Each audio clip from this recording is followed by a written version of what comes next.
Alors avant toute chose, la GFIP s'est engagée sur ce salon. Pourquoi et comment? Eh bien, d'abord, c'est engagé en créant le carré des métiers sur le stand, enfin pas sur les stands, au milieu des stands consacrés aux personnes handicapées, pour permettre justement la rencontre entre les entreprises et les personnes handicapées.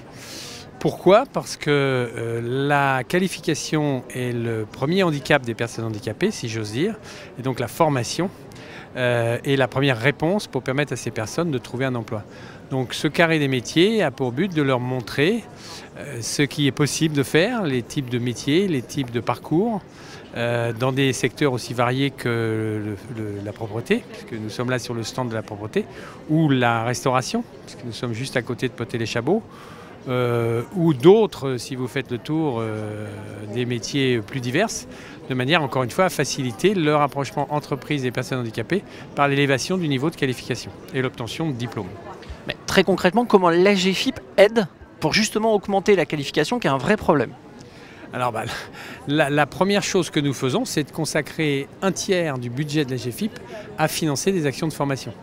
Alors que ce soit des actions de formation individuelles, où nous finançons les coûts pédagogiques et la rémunération des personnes handicapées, que ce soit des formations collectives de différentes manières, à travers ce qu'on appelle les POEC, les POEC organisés par Pôle emploi et d'autres.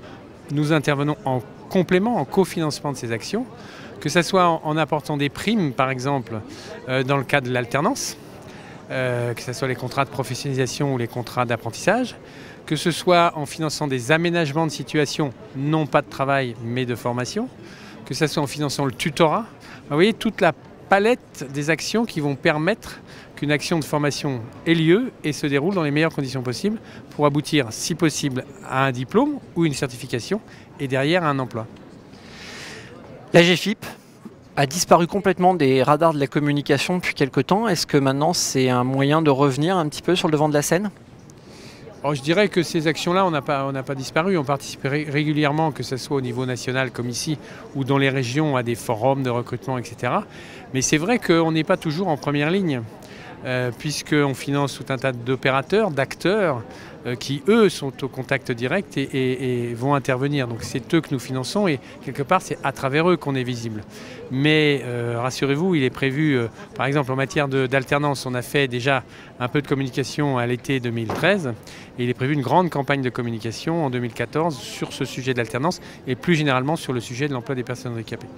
Je ne parlais pas forcément que de la communication, je parle aussi de la prise de parole, c'est-à-dire que depuis à peu près maintenant, on va dire quasiment un an, la GFIP n'en voit plus clairement d'indicateurs sur ce qu'elle souhaite faire ou pas faire. Est-ce que c'est un moyen justement de redonner un peu une position?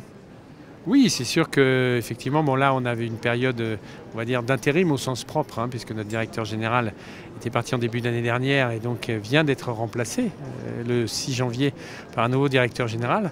Donc c'est sûr que dans ces périodes-là, c'est plus compliqué d'être sur le devant de la scène. Mais effectivement, de toute façon, nous sommes toujours en première ligne sur l'emploi des personnes handicapées. Pas seuls, surtout pas le dire. Puisqu'on travaille avec l'État, avec les collectivités locales, avec beaucoup d'acteurs, beaucoup d'opérateurs. Mais effectivement, nous intervenons et interviendrons de plus en plus.